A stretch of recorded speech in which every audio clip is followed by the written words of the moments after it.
नमस्कार दोस्तों, कैसे हैं आप सब। आज हम आप सबके लिए लेकर आए हैं पद्मा एकादशी व्रत कथा। श्री भगवान बोले, हे राजन, अधिक मास के शुक्ल पक्ष की जो एकादशी आती है वह पद्मिनी या कमला एकादशी कहलाती है।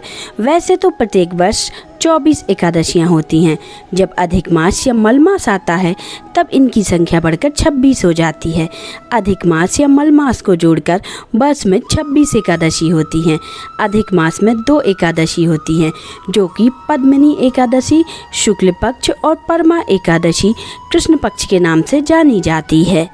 श्री धर्मराज युधिष्ठिर कहने लगे, हे जनार्दन, आपने सभी एकादशियों का विस्तार पूर्वक वर्णन करके मुझे सुनाया। अब आप कृपया करके मुझे अधिक मास के शुक्ल पक्ष के एकादशी का क्या नाम है तथा इसकी विधि क्या है और इन सब के बारे में बताइए। तब भगवान बोले, हे राजन, अधिक मास के शुक्ल पक्ष में जो एकादशी आती है वह पद्मिनी कमला एकादशी कहलाती है। इसका व्रत करने पर मनुष्य कीर्ति प्राप्त करके वैकुंठ को जाता है, जो मनुष्य के लिए दुर्लभ है। इसका महत्व मैं तुमसे कहता हूँ, तुम ध्यान पूर्वक श्रवण करो। त्रेता युग में महिष्मतिपुरी में राजा थे जिनका नाम कृतवीर्य था। वे हैयस नामक राजा के वंश थे। कृतवीर्य की 1000 पत्नियां थीं, लेकिन उनमें से किसी से भी कोई संतान न थी। इसके बाद महिष्मतिपुरी का शासन संभालने वाला कोई न था। इसको लेकर राजा बहुत परेशान रहते थे। उन्होंने हर प्रकार के उपाय कर लिए, लेकिन कोई लाभ नहीं हुआ। इसके बाद राजा कृतवीर्य ने तपस्या करने का निर्णय लिया। उनके साथ उनकी पत्नी पद्मिनी भी वन को जाने के लिए तैयार हो गई। राजा ने अपना पदभार मंत्री जी को सौंप दिया और योगी का वेश धारण कर पद्मिनी के साथ गंधमान पर्वत पर तप करने निकल पड़े।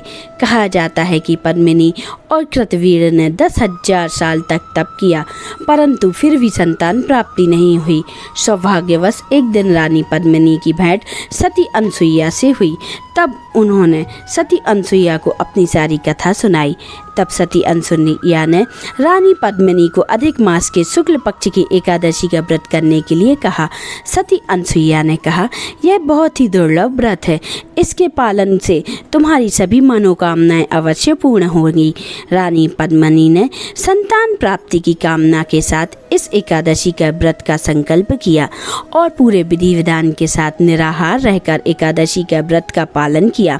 व्रत के पूर्ण होने पर भगवान विष्णु प्रकट हुए और रानी पद्मिनी से वरदान मांगने के लिए कहा। तब रानी पद्मिनी ने भगवान विष्णु से शवगुण संपन्न संतान की कामना करी। रानी पद्मिनी ने भगवान विष्णु से कहा, हे प्रभु, मुझे ऐसी संतान दीजिए जो अत्यंत ही गुणवान, रूपवान और बलवान हो। तीनों लोकों में उसकी कीर्ति हो, उसका सम्मान हो, उसका सामर्थ्य ऐसा हो कि भगवान के अतिरिक्त कोई भी उसको पराजित न कर सके।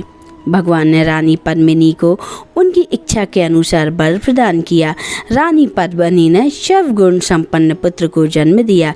उसका नाम कार्तवीर्य अर्जुन रखा गया। कार्तवीर्य अर्जुन बहुत ही शक्तिशाली राजा हुए। उनकी कीर्ति तीनों लोकों में फैली थी।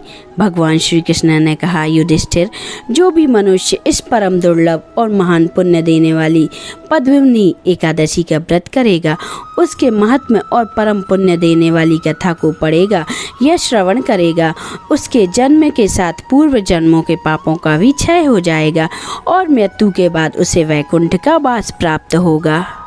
जिन भी मनुष्यों ने मल मास शुक्ल पक्ष एकादशी का व्रत किया, जो संपूर्ण कथा को पढ़ते और सुनते हैं, वे भी यश के भागी होकर विष्णु लोक को प्राप्त होते हैं। बोलिए पद्मिनी एकादशी की जय। श्रीमन नारायण नारायण हरि हरि, भजमन नारायण नारायण हरि हरि। अगर आपने अभी तक हमारे चैनल को सब्सक्राइब नहीं किया है तो जल्दी से आप सब्सक्राइब कर लें, जिससे आने वाले वीडियो आपको जल्दी मिलते जाएं, और नोटिफिकेशन बेल आइकन को प्रेस करें, जिससे आपको हमारे वीडियो का नोटिफिकेशन मिलता रहे। और लाइक और कमेंट करना ना भूलें। आप सभी को नमस्कार।